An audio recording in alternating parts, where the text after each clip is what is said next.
Hey y'all, let me tell y'all real quick about the time that I met an angel. Okay, for real. I am not lying. I met a for real angel. Now, this is a disclaimer. I'm a born again Christian, okay? I am not telling you to go out here searching for no angels. I'm not telling you to even pray to the Father and ask him to send an angel to you for you to have an angelic encounter. It's all up to the Father whether or not you're going to ever meet or talk to or entertain an angel. Do what the Bible tells you to do, okay? Be nice to everybody, because the Bible says that when you meet a stranger, you may be entertaining an angel unaware, okay? One time in my life, not too many years ago, your girl was down and out, okay? I felt like that my career was going nowhere.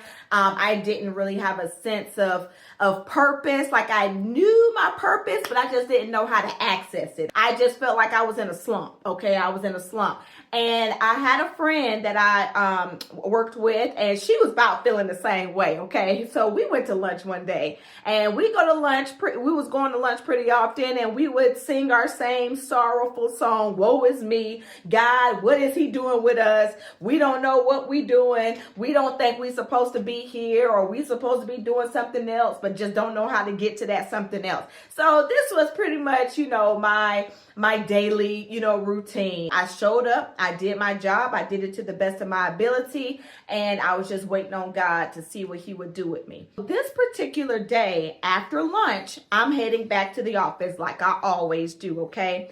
And the way that you get from the parking lot to my office, you have to walk down like an outside tunnel, and it takes you about 2 to 3 minutes to get from your car up the tunnel and into the office. So like any other day, I'm heading out my car and heading into the building, right?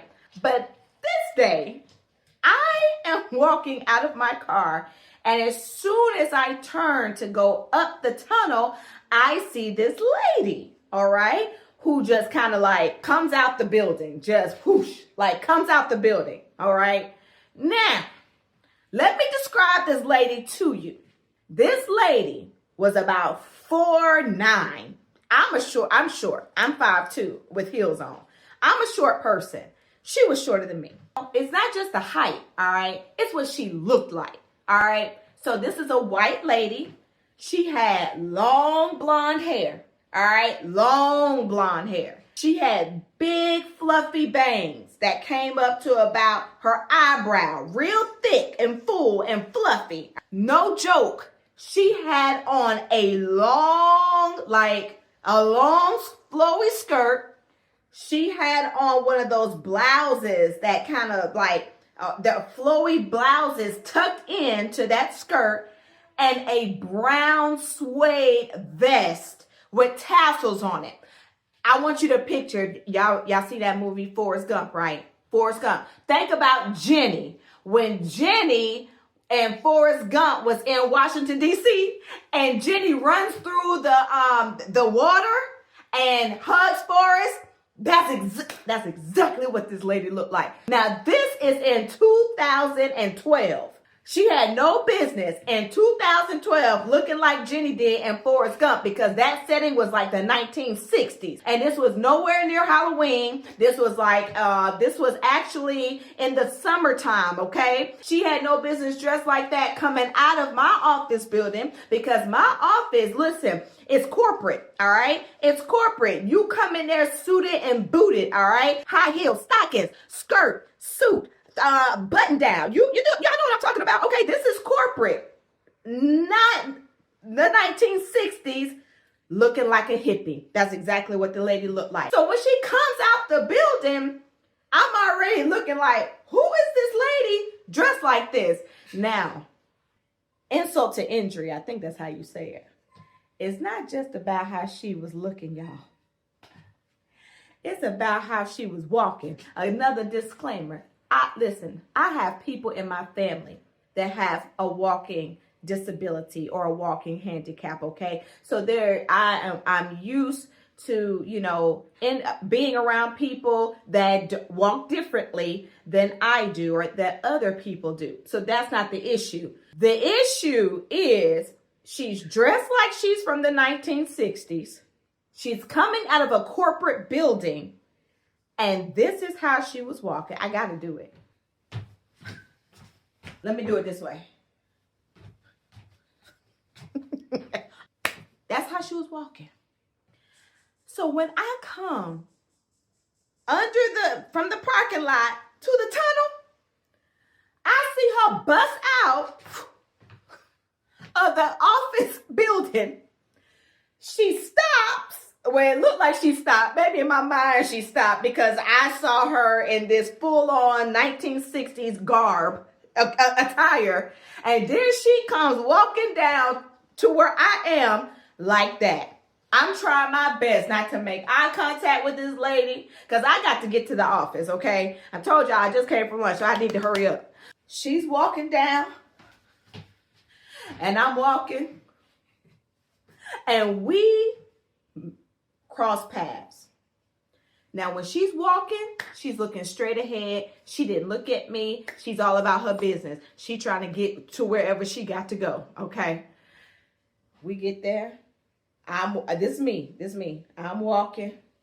This her. She walking, and when we cross, just like that, she stopped. She's short.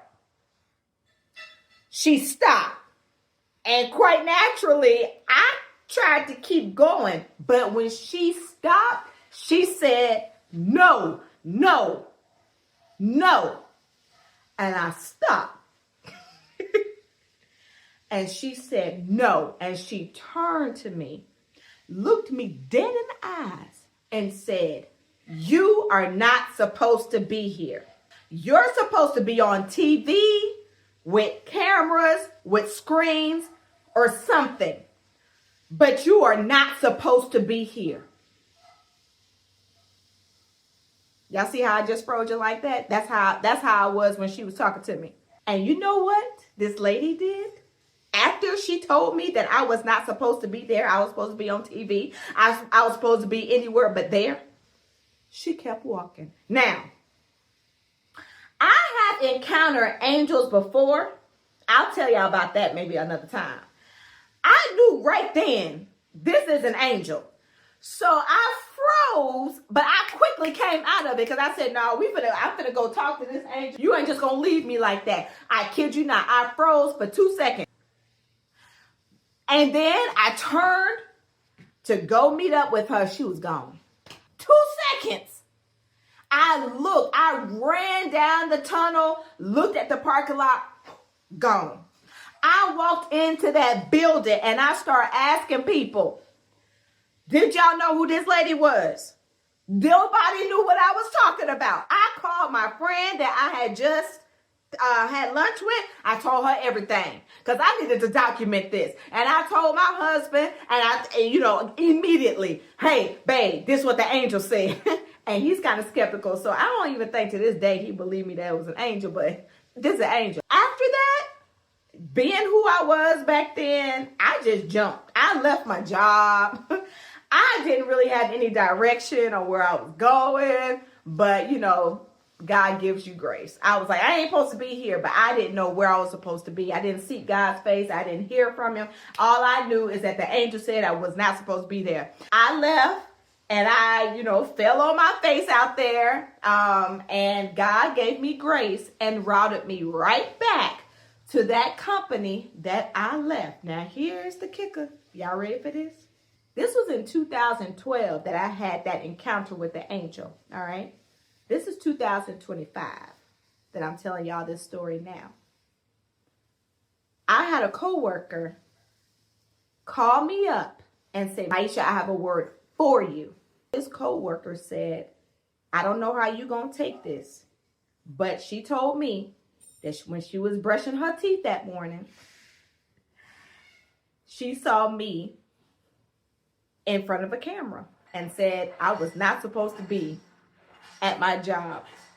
I was supposed to be on camera. Right now, I'm furloughed and I'm on camera. Y'all think God trying to tell me something?